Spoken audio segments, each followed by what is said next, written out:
आज हम आपको गाड़े सूर का ऐसा ईमान अफरोज वाकया बताने वाले हैं जिसे सुनने के बाद आपके ईमान में भी जरूर इजाफा होगा। इसीलिए वीडियो को बिल्कुल भी मिस न करें और इसे आखिर तक जरूर देखें। हजरत मोहम्मद सल्लल्लाहु ताला अलैहि वसल्लम मक्के में दीन हक का पैगाम पहुंचा रहे थे। ये बात मक्के के कुछ कबीलों को नागवार गुजरी और उन्होंने माज अल्लाह हुजूर को कत्ल करने का मंसूबा बनाया। अल्लाह ताला ने हुजूर सल्लल्लाहु अलैहि वसल्लम को मक्के से मदीने की तरफ हिजरत करने का हुक्म दिया। इसके बाद आप सल्लल्लाहु अलैहि वसल्लम अपने दोस्त हजरत अबू बकर सिद्दीक रजी अल्लाह ताला अन्हु के साथ मदीने की तरफ रवाना हुए। जब मुशरिकीन मक्का को ये इल्म हुआ कि आप मक्का से हिजरत कर चुके हैं तो उन्होंने चंद लोगों को आपके पीछे रवाना कर दिया और हुक्म दिया कि किसी भी तरह आपको पकड़कर वापस मक्का ले आए। इस हिजरत के दौरान आप और हजरत अबू बकर ने एक गार में कयाम फरमाया जिसका नाम गारे सूर था। जब आप और हजरत अबू बकर सिद्दीक उस गार में आराम फरमा रहे थे तो आपको तलाश करने वालों की एक टोली उस गार तक पहुंच गई। जब हजरत अबू बकर ने देखा कि मुशरिकीन मक्का की एक टोली गार के पास पहुंच चुकी है तो आपने हुजूर सल्लल्लाहु अलैहि वसल्लम को ये बात बताई।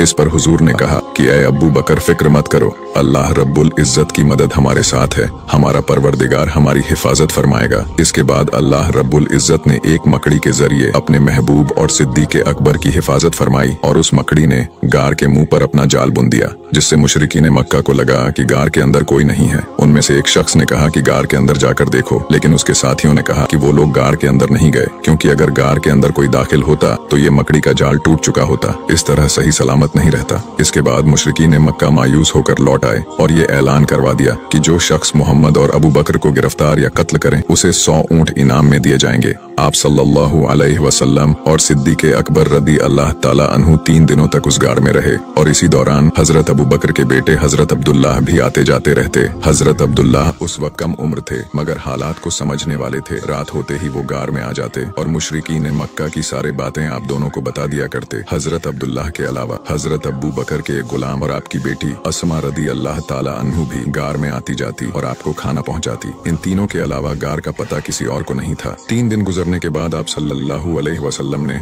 हजरत अस्मा से फरमाया कि अली के पास जाओ और उन्हें गार के बारे में बता दो और कहो कि एक रहबर का इंतजाम कर दे। चुनांचा हजरत अस्मा ने हजरत अली को नबी का पैगाम दिया, जिसके बाद हजरत अली ने एक रहबर का इंतजाम किया और वो रहबर रात के वक्त उस गार के पास पहुंच गया। आप सल्लल्लाहु अलैहि वसल्लम और सिद्दीक अकबर गार से निकल आए और ऊंटों पर सवार हो गए। हजरत अबू बकर सिद्दीक ने अपने बेटे हजरत अब्दुल्लाह के हाथों घर में जो रकम थी सारी मंगवा ली। इसी गार में आप सल्लल्लाहु अलैहि वसल्लम ने हजरत अबू बकर से कहा था कि ऐ अबू बकर कसम है उस जात की जिसने मुझे हक के पैगाम के साथ नबी बनाकर भेजा, वो शख्स जो तुमसे बुग़्ज़ रखेगा वो जन्नत में दाखिल नहीं होगा। वीडियो अच्छा लगा हो तो इसे लाइक जरूर करें और हमें फॉलो करके हमारा हौसला बढ़ाइए और ऐसे ही इस्लामिक वीडियोस के लिए हमें फॉलो करना ना भूलें।